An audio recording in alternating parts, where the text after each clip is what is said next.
Night shifts in the hospital were quiet. Too quiet. At 3 a.m., I was checking charts when I saw a patient walking down the hall. Room 309. The man in the blue gown. Something felt off. I checked his file.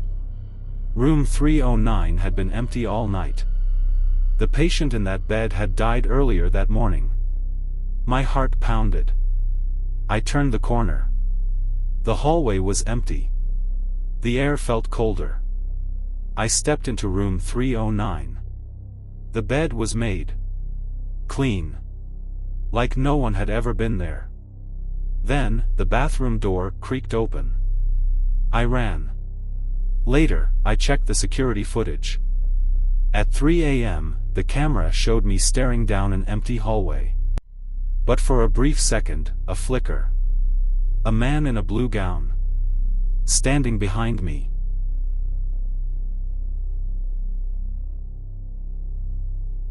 My phone rang at 2:37 a.m. I squinted at the screen. Grandma.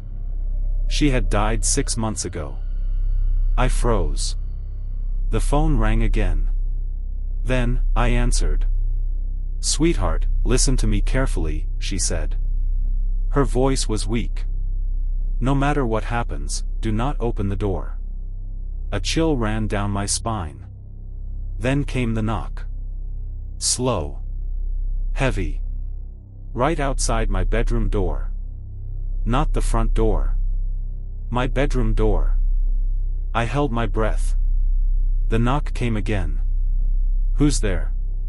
My voice barely made a sound. Silence. I looked at my phone. The call had ended. I grabbed my courage and reached for the door handle.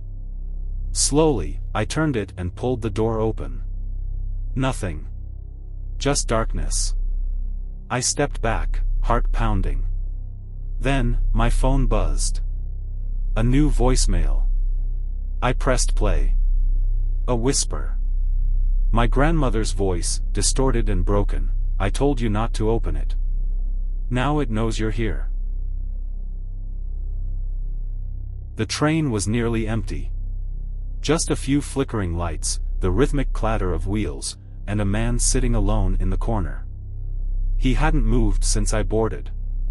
At the next station, an old woman stepped in, breathing heavily as if she had been running.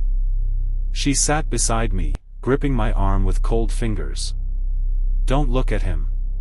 Get off at the next stop." Her voice was barely a whisper. I glanced at the man. He was still. Too still. His head was slightly tilted, his face hidden in the shadows. The train jerked forward.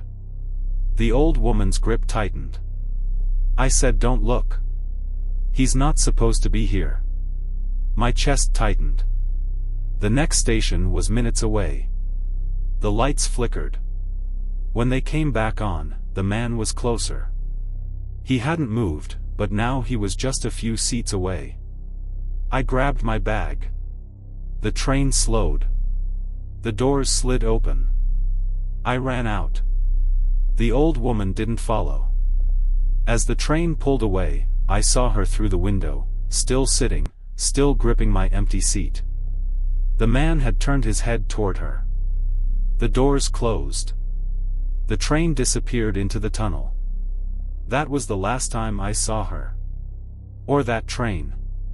Because, according to the station master, it had never arrived. "Let's go inside," Jake smirked. "It's just an abandoned house." The house was old, covered in vines, and windows shattered. No one had lived there for decades. We stepped inside. Dust floated in the air. The floor creaked beneath us. Then, a voice.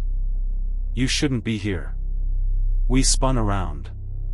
A man stood in the hallway. Tall.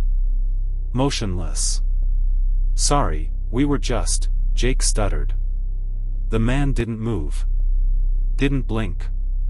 Then he was gone. Jake grabbed my arm. "Run." We sprinted outside. I turned to look back. The house was different. The windows weren't broken. The vines were gone. And standing at the doorway was the same man. Wearing the same clothes. But now, he was smiling. I was walking home when I saw her. She stood at the entrance of an alley, her long hair covering her face. Still. Too still. I walked faster. My instincts screamed at me to run. But my curiosity won. I turned back. She was closer. I froze. Her hair lifted slightly in the wind. Her face was wrong. Her eyes were just black holes. No pupils. No whites. Just empty darkness. She whispered something, but her lips didn't move. Then she stepped toward me. I ran. All the way home. The next morning, the news reported a murder. A woman was found in that very alley. Dead. Since the night before. The night I saw her.